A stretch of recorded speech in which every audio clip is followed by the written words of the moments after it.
आप लोगों का स्वागत है मेरे एक और वीडियो में। आज का जो टॉपिक होने वाला है वो 500 ऑब्जेक्टिव क्वेश्चन आप सबका चल रहा था। तो इस वीडियो में हम सब देखेंगे क्वेश्चन नंबर 81 से लेकर के 90 तक। ठीक है, तो 80 क्वेश्चन तक हम सब डिस्कस कर चुके थे। अब इस वीडियो में 81 से 90 तक देखेंगे। 10-10 करके मैं ला रहा हूँ। अगर आपको वीडियो अच्छी लग रही हो तो चैनल को सब्सक्राइब कर देंगे और वीडियो को लाइक कर देंगे। ठीक है, तो ये प्रश्न लड़ेंगे आपके 10th के एग्जाम में, जो कि 14 फरवरी को होने वाले हैं मैथ के। तो आप इसलिए रेडी हो जाइए। और ये 500 अगर ऑब्जेक्टिव कर लिए तो ऑब्जेक्टिव और कहीं से नहीं छूटेगा। ठीक है, ये मैं गारंटी दे रहा हूँ। इस प्रकार से पूछा जाएगा।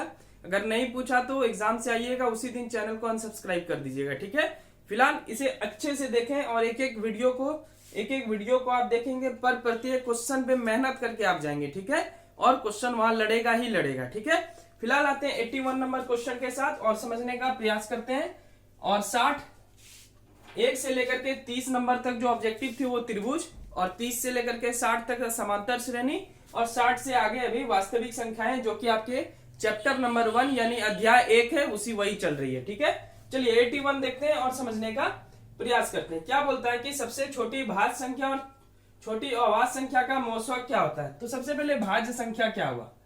भाज्य संख्या का मतलब हुआ एक के अलावा ऐसी संख्या जो एक से ज्यादा संख्या में मिले। ऐसे आप नहीं समझेंगे, मैं ऐसे समझा रहा हूं कि भाज्य संख्या मान लेते हैं 4 है, तो 4 किसमें किसमें मिलता है।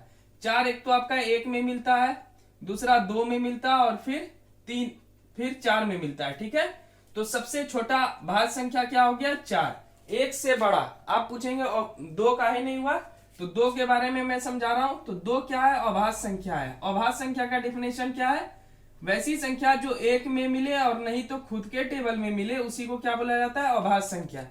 फॉर एग्जांपल 2, तो 2 क्या हो गया, 1 में मिलता है और नहीं तो खुद के टेबल में मिलता है, तो इसी को बोलते हैं अभाज्य संख्या। ठीक है, भाज्य संख्या का मतलब क्या हुआ, 2 से अधिक संख्या में मिले।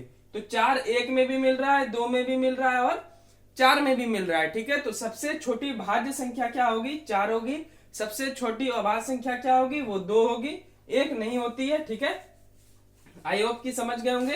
तो सबसे छोटी की बात हो रही है, तो सबसे छोटी भाज्य संख्या क्या हो जाता है, 4 हो जाता है। और सबसे छोटी भाज्य संख्या 4, छोटी अभाज्य संख्या क्या हो जाएगा, तो अभाज्य संख्या हो जाएगा 2। दोनों का मौसा निकाल लें, तो 2 दूनी 4 कट गया, किससे कटा, तो 2 से कटेगा, तो एचसीएफ क्या हो गया 2। ठीक है, तो आंसर हो गया ऑप्शन नंबर बी, यानी 81 का जो आंसर होगा ऑप्शन नंबर बी। समझ में आ गया होगा। चलिए अगले प्रश्न की ओर बढ़ते हैं। 82वें प्रश्न की ओर आ चुके हैं हम सब। दो संख्या का गुणनफल 8670 है, उसका मौसा 17 है, तो लौसौ होगा, क्या होगा। तो एलसीएम का सूत्र आप सबको मैंने पहले भी पढ़ाया है। एलसीएम बराबर होता है, सिंपल फॉर्मूला आप याद कर लें, दो संख्याओं का गुणनफल या दो संख्या का गुणनफल बटे एचसीएफ। क्या होता है, एचसीएफ। अगर एचसीएफ निकालने बोला तो दो संख्या का गुणनफल बटे एलसीएम। ठीक है, तो दो संख्या का गुणनफल कितना है, 8670 है, और एचसीएफ क्या हो जाएगा, एचसीएफ हो जाएगा 17।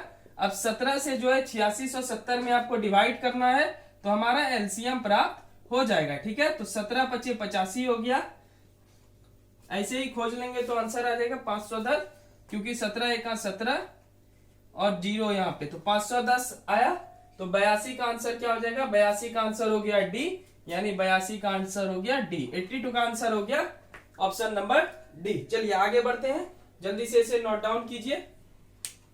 ठीक है, 81 और 82 हो चुका है।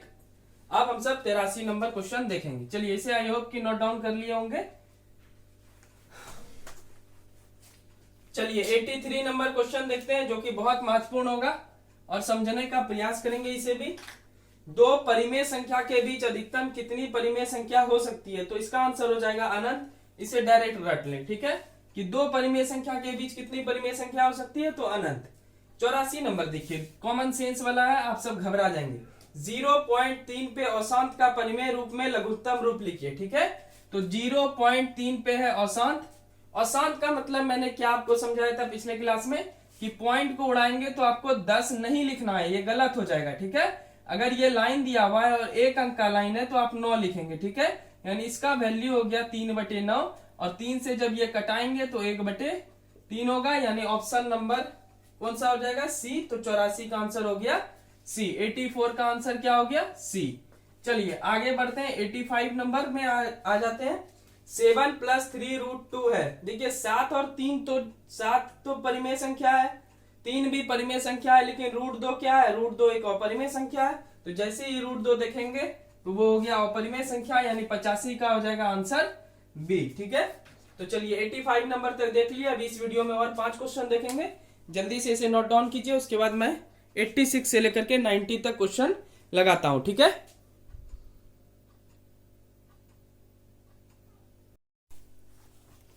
चलिए 86 नंबर से हम सब देखते हैं। ठीक है, तो 85 तक देख चुके थे, अब 86 नंबर हम सब देखेंगे। ओके,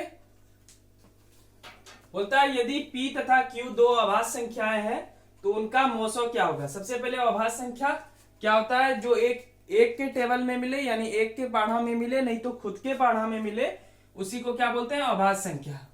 तो मान लेते हैं दो अभाज्य संख्या हम ले लेते हैं, दो अभाज्य संख्या हम ले लेते हैं 2 और 3। ठीक है, कोई भी दिक्कत नहीं होगी इसमें। ठीक है, तो 2 जो है वो 1 में मिलता है, नहीं तो खुद 2 में मिलता है। 3 का भी वही हाल है, 1 में मिलता है, नहीं तो 3 में मिलता है। ठीक है, तो दो अभाज्य संख्या का हमको मौसा निकालना है, तो क्या आएगा? तो 2 × 2, 1 बच गया। इस 2 को आगे करें, 2 बार में कटाएंगे तो हो जाएगा 1, यानी 86 का आंसर हो जाएगा डी। 86 का आंसर क्या हो गया? D number. आगे बढ़ते हैं 87वें प्रश्न की ओर। 87 बहुत इजी है। 0 और 50 के बीच विषम संख्याओं की संख्या क्या है? तो जितना टोटल संख्या उसमें 2 से डिवाइड कर दे। तो 50 टोटल संख्या है, इसमें कितने से डिवाइड कर देंगे? 2 से। 2 से डिवाइड करेंगे तो कितना हो जाएगा? 25। क्योंकि विषम संख्या बोला है तो मान लेते हैं अगर 1 2 3 4 0 से लिखना है, 1 2 3 4 5 6 ऐसे करके 50 तक लिखेंगे तो बीच में 0 समाप्त हो जाएगा, 2 समाप्त हो जाएगा, 4, यानी एक अंक के बाद एक अंक छोड़ के समाप्त हो जाएगा। ठीक है, तो इस प्रकार से टोटल 25 संख्या होगा विषम का और 25 संख्या होगा सम का, 0 से लेकर के 50 के बीच में। ठीक है, तो डायरेक्ट आप 50 में किससे भाग कर देंगे? 2 से, तो हो जाएगा आपका 25। तो 87 का आंसर हो गया ऑप्शन नंबर बी। सिंपल है। ऐसा क्वेश्चन अगर ऐसा भी बोल देगा कि 0 और 50 के बीच सम संख्या ज्ञात कीजिए, तो आप 2 से वहां भी डिवाइड कर देंगे। फिलहाल आते हैं 88 नंबर क्वेश्चन में, जो कि महत्वपूर्ण है। निम्न में से कौन अपरिमेय संख्या नहीं है? देखिए क्वेश्चन को आराम से पढ़ेंगे, इसी में आप गलती करके आएंगे। निम्न में से कौन अपरिमेय संख्या नहीं पूछ रहा है। ठीक है, तो 64/81 क्या अपरिमेय संख्या है कि नहीं है? तो ये तो हो जाएगा परिमेय संख्या, ये अपरिमेय संख्या, ये अपरिमेय संख्या और ये भी अपरिमेय संख्या। क्यों? क्योंकि √3 अपरिमेय संख्या है, इसका कुछ निकल नहीं सकता है। 21/35 का निकल नहीं सकता है, √3 और √2 का निकल नहीं सकता है। तो हमको क्या निकालना है? अपरिमेय संख्या नहीं है। तो ये और ये तो अपरिमेय संख्या है, तो बच कौन गया? एक। कैसे? तो 64 का क्या निकल जाता है? तो 64 का हो जाता है 8, 81 का हो जाता है 9। ठीक है, तो 88 का आंसर हो गया ए, क्योंकि 88 क्या है? 88 क्या है? अपरिमेय संख्या नहीं होके क्या है? परिमेय संख्या। तो 88 का आंसर हो गया ए, जो कि √64/81, यानी √64/81 क्या है? अपरिमेय संख्या नहीं है। जबकि ये कौन सा संख्या है? ये परिमेय संख्या है, क्योंकि इसको हम सब PYQ में लिख सकते हैं। 89 6/15 का दशमलव प्रसार होगा। देखिए ये सवाल इंपॉर्टेंट है और इसमें आप गलती करने के चांसेस होंगे। देखिए 6/15 किसी से कटता है, 3 से कटा लें, 3 से कटे जाएगा 2 टाइम में, और ये 3 से कट जाएगा 5 में। मैंने क्या बताया है? शांत और अशांत के बारे में क्या बताया? दशमलव प्रसार शांत है कि अशांत? आवृत्ति तो होगा नहीं, दशमलव प्रसार शांत है कि अशांत? तो शांत का सिंपल बात है, कुछ भी लॉजिक इसमें नहीं है। अगर हर में 2 या 5 है, 2 × m⁴n, यानी 2 और 5 का अगर रूप आता है तो वो क्या हो जाएगा? शांत। और अगर 2 और 5 छोड़ के कुछ भी आ जाए, ठीक है, मान लीजिए 7 आ जाता है, 6 आ जाता है, या फिर 1 आ जाता है, तो ये क्या हो जाता है? अशांत। तो यहाँ क्या आया है? नीचे 5 आया है, तो 5 का रूप है कि नहीं है? तो 5 का जब रूप है तो ये क्या हो गया? शांत। यानी हो जाएगा इसका ऑप्शन ए, यानी 89 का आपका आंसर हो गया। 89 का क्या हो गया? 89 का आंसर हो गया ए। ठीक है, चलिए मैं ऊपर मिटा रहा हूं, आप नोट डाउन कर लिए होंगे आई होप। चलिए जल्दी जल्दी देख लेते हैं। शांत का आप समझ गए होंगे, सिंपल सा बात है। शांत का मतलब क्या हो गई?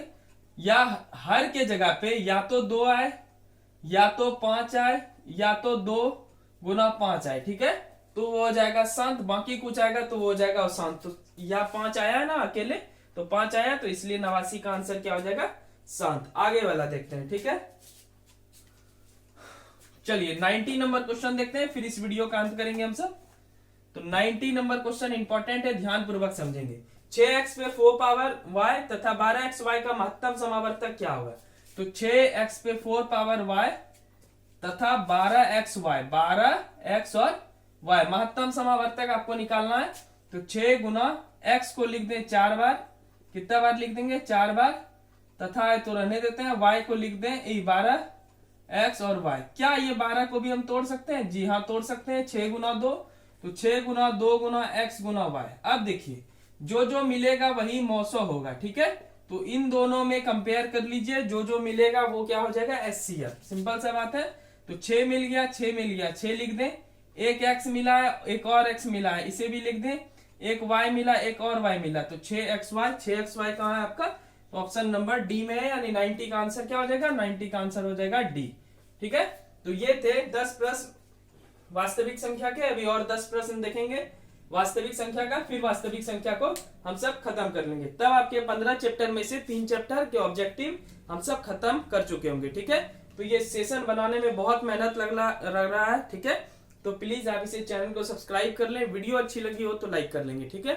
बहुत एक मेहनत का काम होता है, कम से 100 क्वेश्चन या 500 क्वेश्चन पढ़ाना कोई नॉर्मल बात नहीं होता है। और मैं बोला हूँ कि 5 से 6 दिन में सारे 500 क्वेश्चन को हम सब देख लेंगे।